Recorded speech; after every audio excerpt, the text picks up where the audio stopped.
May nagtatanong, ano daw ba ginagawa sa 45 days break-in period ng PNPA? Disclaimer lang, based lang to sa observation ko and experience ko. Sa mga di nakakalam, ang 45 days break-in period, yan yung unang 45 days mo sa loob ng academy. Simula ito, pag take out mo bilang kadete, hanggang ma-incorporate ka o makasama mo yung mga upper class sa cadet corps.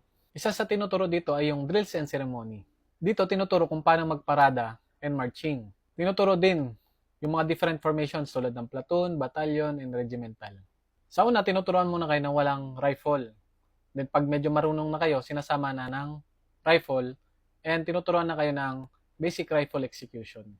Pangalawang tinuturo naman yung mga physical exercises. Example nito, jogging, PNP dozen, at iba pang exercises. Pangatlo naman, magkakaroon ng orientation. Dito tinuturo yung mga basic info about PNPA tulad ng honor code, delinquency reporting system, cadet decorum, at marami pang iba.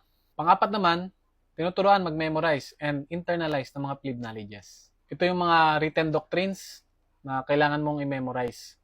Panghuli naman, personal coaching sa mga squad leader.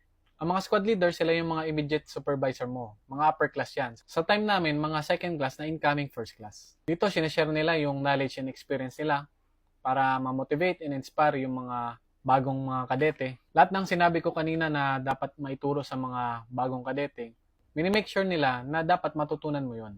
Inaalam nila yung mga kahinaan mo at ini-improve nila yon. Sila din in charge sa welfare mo. Kasi kung may mangyaring masama sa'yo at nalaman na may pagkukulang siya, pwede siyang managot.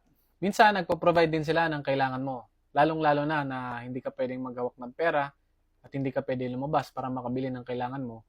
Sila yung nagpo-provide. Example na lang noon, nung kadete ako, nasiraan ako ng sapatos. So, sila yung nag-provide ng sapatos para sa akin. So, yun lang. Kung may katanungan kayo, comment nyo na lang. Maraming salamat.